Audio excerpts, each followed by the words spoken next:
वैसे तो भोजन में क्या खाएं और क्या ना खाएं, ये लोगों का निजी और व्यक्तिगत फैसला होता है। लेकिन यहाँ हिंदू धर्म में कुछ लोग मांसाहार को निषेध मानते हैं, वहीं कुछ लोग मांसाहार को मान्यता देते दिखाई पड़ते हैं। आज भी हमें कई जगह देखने को मिलता है कि एक और मांसाहार ग्रहण करने वाले शाकाहारियों को घास फूस खाने वाला बताते हैं, तो वहीं दूसरी ओर शाकाहारी लोग मांसाहार खाने वालों को जानवरों पर अत्याचार करने वाला जानते हैं कि हिंदू धर्म ग्रंथों में मांसाहार और शाकाहार में से कौन सा भोजन उत्तम माना गया है। नमस्कार और स्वागत है आप सभी का। हिंदू धर्म में मांस खाना मना है या नहीं, इस संबंध में कई लोगों के मन में भ्रम है और इसका कारण कुछ लोगों के मन में वेदों के विषय में बैठी शंका है, जिनकी वजह से वह समझते हैं कि वेदों में पशु बलि, मांसाहार आदि का विधान है। लेकिन मित्रों, ये अर्ध सत्य से ज्यादा कुछ भी नहीं। वेद और पुराण हिंदू धर्म के मुख्य धर्म ग्रंथ हैं। वेदों का सार उपनिषद और उपनिषदों का सार भागवत गीता है। वेदों में पशु हत्या पाप मानी गई है और मांस खाने के संबंध में स्पष्ट मना किया गया है। इतना ही नहीं, वेदों में तो कुछ पशुओं के मांस के संबंध में सख्त हिदायतें दी गई हैं। यजुर्वेद में कहा गया है कि मनुष्यों को परमात्मा की सभी रचनाओं को अपनी आत्मा के तुल्य मानना चाहिए, अर्थात वो जैसे अपना हित चाहते हैं वैसे ही दूसरों का भी हित करें। वहीं अथर्ववेद में कहा गया है कि हे मनुष्यों, तुम चावल, दाल, गेहूं आदि खाद्य पदार्थ आहार के रूप में ग्रहण करो, यही तुम्हारे लिए सबसे उत्तम और रमणीय भोजन पदार्थ है। तुम कभी भी किसी भी नर या मादा से हिंसा मत करो। वहीं ऋग्वेद में बताया गया है कि गाय जगत की माता है और उनकी रक्षा में ही समाज की उन्नति है।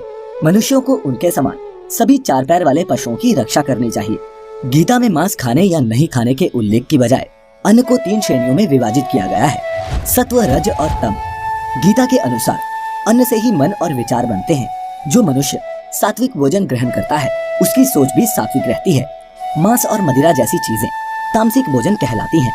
इस तरह का भोजन करने वाले लोग अक्सर कुकर्मी, रोगी, दुखी और आलसी होते हैं।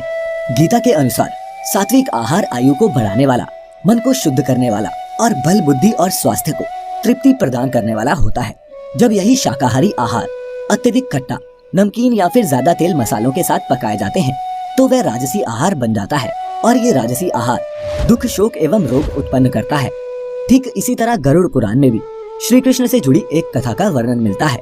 गरुड़ पुराण की इस कथा के अनुसार बचपन में एक दिन श्री कृष्ण यमुना किनारे एक पेड़ के नीचे बैठकर बांसुरी बजा रहे थे कि उसी समय एक हिरन दौड़ता हुआ वहां आया और उनके पीछे जाकर छिप गया। हिरन बहुत ही डरा हुआ था। तब श्री कृष्ण ने उसके सिर को सहलाते हुए हिरन से पूछा, क्या बात है, तुम इतने क्यों डरे हुए हो? तभी एक शिकारी भी वहां आ पहुंचा और बोला, ये मेरा शिकार है, कृपा करके मुझे इसे दे दे। तब भगवान श्री कृष्ण बोले, हर जीवित प्राणी पर सबसे पहले उसका खुद का अधिकार होता है, न कि किसी और का।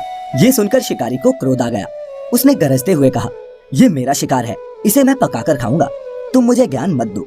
इस पर भगवान कृष्ण पुनः बोले, किसी भी जीव को मारकर खाना पाप है। क्या तुम पाप के भागी बनना चाहते हो? मांसाहार पुण्य है या पाप, क्या तुम नहीं जानते?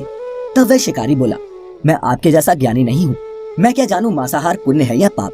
मैं तो बस इतना जानता हूँ कि अगर मैंने शिकार नहीं किया तो मुझे खाना नहीं मिलेगा। मैं इस हिरन को जीव बंधन से मुक्त कर पुण्य ही तो कमा रहा हूँ, फिर क्यों आप मुझे इस पुण्य को कमाने से मना कर रहे हैं? जहाँ तक मैंने सुना है, जीव हत्या तो शास्त्रों में भी उचित बताई गई है। राजा भी तो शिकार किया करते हैं, फिर क्या ये पाप सिर्फ मुझ निर्धन के लिए ही है?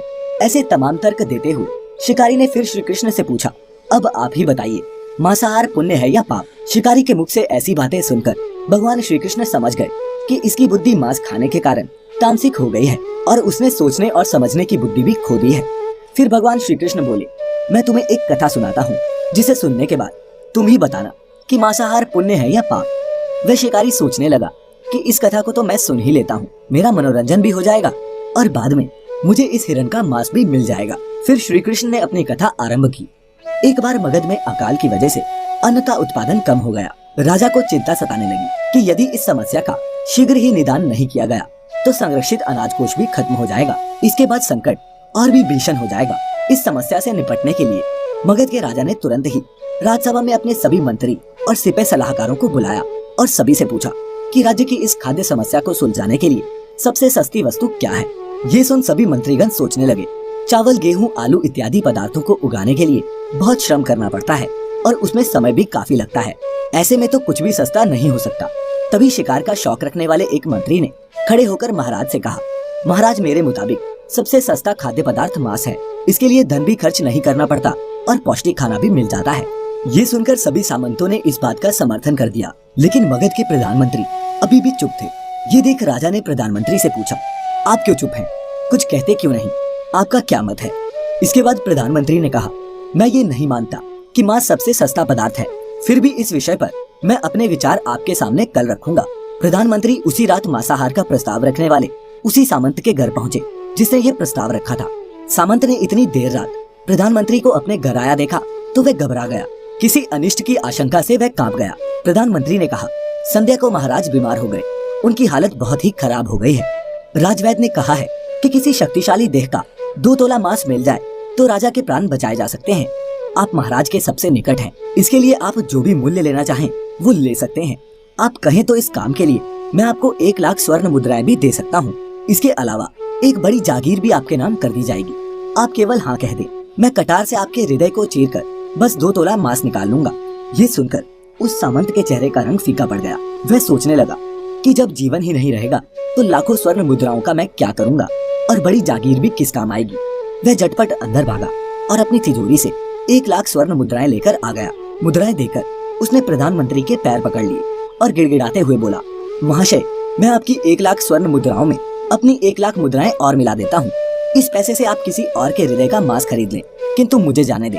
मेरी आपसे विनती है कि ये बात किसी और को पता ना चले। उसके बाद प्रधानमंत्री ने आगे कहा, सामंत जी, आप शरीर से बलिष्ठ हैं, आपकी कदकाठी भी महाराज से मिलती है, इसीलिए राजवैद्य ने खास तौर पर आप ही का नाम लिया है। आपके दान से हमारे अच्छे राजा की जिंदगी बच सकती है। यदि आप मान ले तो मैं आपको प्रधानमंत्री का पद देने के लिए भी तैयार हूँ और खुद आपका कर्मचारी बनकर रहूंगा। खुद को फंसता हुआ देख सामंत ने अंग वस्त्र और जूते पहन लिए। फिर उसने प्रधानमंत्री से याचना की कि मैं इसके योग्य नहीं हूँ। जब प्राण ही नहीं रहेंगे तो मैं प्रधानमंत्री पद का या फिर राजा का सिंहासन भी मिल जाए तो मैं उसका क्या करूँगा। आप चाहें तो मेरा सब कुछ ले लें, परंतु मुझे छोड़ दें। इतना कहकर वह अपने घोड़े की ओर भागा और घोड़े पर छलांग लगाकर बैठ गया। वह अभी चलने को ही था कि प्रधानमंत्री ने घोड़े की रस्सी पकड़ ली और सामंत से बोला, भागने की जरूरत नहीं है, आप आराम से घर पर ही रहो, मैं कहीं और जाकर प्रयास करता हूँ। ये कहकर प्रधानमंत्री वहाँ से चले गए। उसके बाद मुद्राएं लेकर प्रधानमंत्री बारी बारी से सभी सामंतों के घर पहुँचे और सभी से राजा के हृदय के लिए 2 तोला मांस मांगा, परंतु कोई भी राजी ना हुआ। सबने अपने बचाव के लिए प्रधानमंत्री को 1 लाख से 5 लाख मुद्राएं तक दी और इस प्रकार प्रधानमंत्री ने एक ही रात में 1 करोड़ स्वर्ण मुद्राएं जमा कर ली और सुबह होने से पहले ही अपने महल में पहुंच गया। अगली सुबह राजसभा में सभी सामंत समय से पहले ही पहुंच गए। सभी ये जानने को बेचैन थे कि राजा का स्वास्थ्य कैसा है, लेकिन कोई भी किसी को रात की बात नहीं बता रहा था।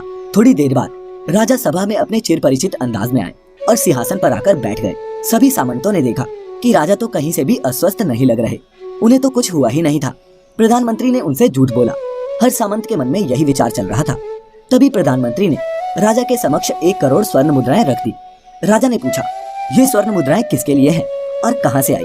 तब प्रधानमंत्री ने जवाब दिया, हे महाराज, 2 तोले मांस के लिए इतनी धनराशि जुटाई है, लेकिन मांस न मिला। अपनी जान बचाने के लिए सामंतों ने ये मुद्राएं दी हैं। अब आप ही बताइए कि मांस सस्ता है या महंगा? राजा को बात समझ आ गई। उन्होंने प्रजा से अतिरिक्त परिश्रम करने का निवेदन किया और राजकीय अनाज भंडार में से अनाज निकालकर श्रमिकों को दिया। राजा ने तुरंत ही पौष्टिक सब्जियों की खेती का आदेश दिया। सिंचाई की व्यवस्था को भी दुरुस्त करवाया गया। वो 1 करोड़ स्वर्ण मुद्राएं इसी कार्य के लिए और श्रमिकों के कल्याण के लिए खर्च की गई। साग सब्जी इतनी तेजी से उगी जिससे प्रजा का कल्याण भी हुआ और पौष्टिकता भी मिली। कुछ समय बाद मौसम अनुकूल हुआ और खेत लहलहाने लगे और इस तरह राज्य का खाद्य संकट दूर हुआ। स्वयं परमात्मा से ये ज्ञान पाकर शिकारी परिपूर्ण हो गया और उसे ज्ञान की प्राप्ति हो गई। वह जान गया था कि महानता जीवन लेने में नहीं बल्कि जीवन देने में है। शिकारी ने भगवान के आगे हाथ जोड़े और वहाँ से चला गया। उसने कसम खाई कि वह अपने संपूर्ण जीवन में किसी को भी कभी चोट नहीं पहुँचाएगा। तो मित्रों, जीवन का यही मूल्य भगवान श्री कृष्ण हमें इस कथा के जरिए समझाना चाहते हैं कि हम ये ना भूलें, जिस तरह हमें अपनी जान प्यारी है उसी तरह सभी जीवों को भी अपनी जान प्रिय होती है। तो दर्शकों, इस कथा को जानने के बाद अब ये आप पर निर्भर करता है कि आप कौन सा आहार ग्रहण करना चाहते हैं। परंतु विज्ञान भी इस बात को प्रमाणित कर चुका है कि हमारे शरीर के लिए मांसाहार की अपेक्षा शाकाहार भोजन ज्यादा फायदेमंद है। वैज्ञानिकों की माने तो जहाँ एक और शाकाहार हमारे शरीर में रोग प्रतिरोधी क्षमता को बढ़ाने का काम करता है, तो वहीं दूसरी ओर शाकाहार से हमारी आयु भी बढ़ती है। लेकिन कुछ लोगों के मुताबिक कुछ धर्म ग्रंथों में मांसाहार को सही बताया गया है, परंतु ये सारे भ्रम उन ग्रंथों में वर्णित मंत्रों और श्लोकों के गलत अर्थ के प्रचार प्रसार और हिंदुओं में होने वाली पशु बलि के कारण फैले हुए हैं। जिन जीवों को मारकर आप खा रहे हैं उन्हें तो प्राण बचाने का अवसर भी नहीं मिलता। बर्बरता सिर्फ वही नहीं है जहाँ इंसान का रक्त बहता है, बर्बरता उसे भी कहा जाता है जहाँ स्वार्थ के लिए किसी जीव की हत्या कर दी जाए। अंत समय आते आते हम जिंदगी भर के पापों के लिए सुकर्म करने की कोशिश करते हैं, परंतु हम ये भूल जाते हैं कि जब वह जीव हमारे लिए काटा गया और हमारे लिए तड़पा तो उसका श्राप हमें इस जीवन में ही नहीं बल्कि अगले जीवन तक नहीं छोड़ता।